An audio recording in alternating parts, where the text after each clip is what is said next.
السلام علیکم ورحمۃ اللہ وبرکاتہ۔ الحمد للہ الذی ہدانا لہذا وما كنا لنهتدی لولا ان ہدانا اللہ۔ اللہم صلی وسلم علی نبینا محمد صلی اللہ علیہ وسلم، اما بعد۔ حضرات محترم، رمضان المبارک کے احکام و مسائل آپ کے سامنے اختصار کے ساتھ بیان کیے جا رہے ہیں۔ اعوذ باللہ السمیع العلیم من الشیطان الرجیم من حمزہ ونفسہ ونفخہ۔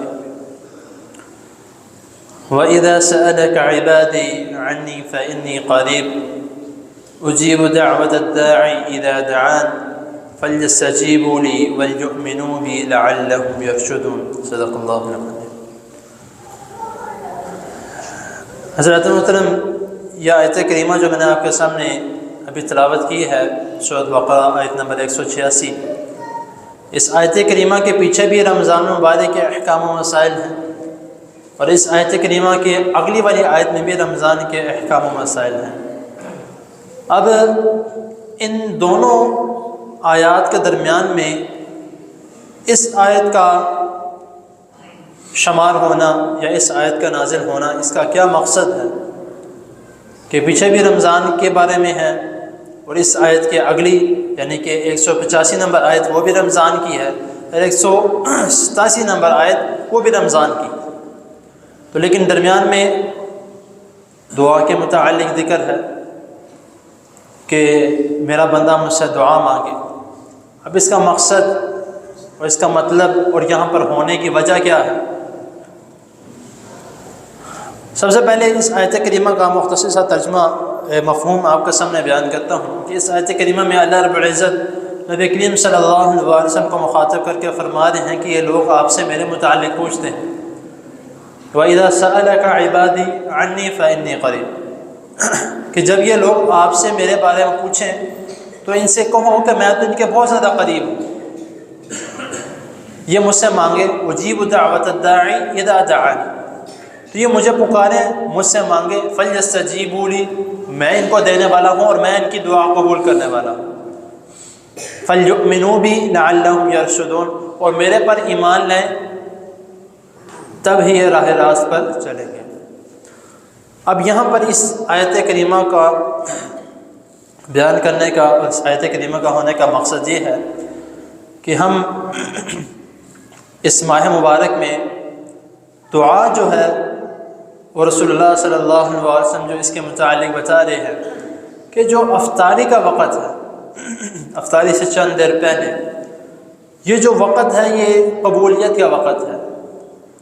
جب کوئی شخص افطاری کے وقت آتا ہے، افطاری سے پہلے اس کا پیٹ خالی ہے، روزہ رکھا ہوا ہے، اور وہ اللہ سے دعا مانگتا ہے، تو اللہ تعالیٰ اس کو یہ ادا اتنی پسند آتی ہے کہ اللہ تعالیٰ اس کی دعا کو رد نہیں کرتے۔ تو اسی لیے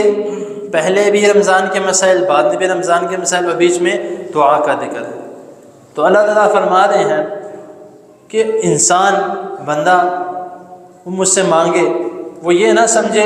کہ مجھ سے مانگتا ہے میں اس کی قبول نہیں کرتا، میں ہی قبول کرنے والا ہوں، اور جب وہ مجھے پکارتا ہے تو میں اس کی طرف قریب آ جاتا ہوں،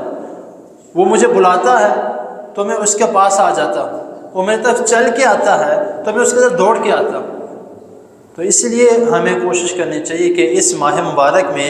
اپنی جو دعاؤں کا سلسلہ ہے اس کو تھوڑا بڑھا دیا جائے۔ آپ دعا مانگتے ہیں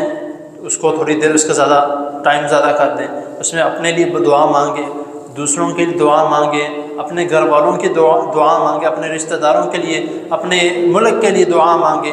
اپنی بخشش کے لیے دعا مانگیں۔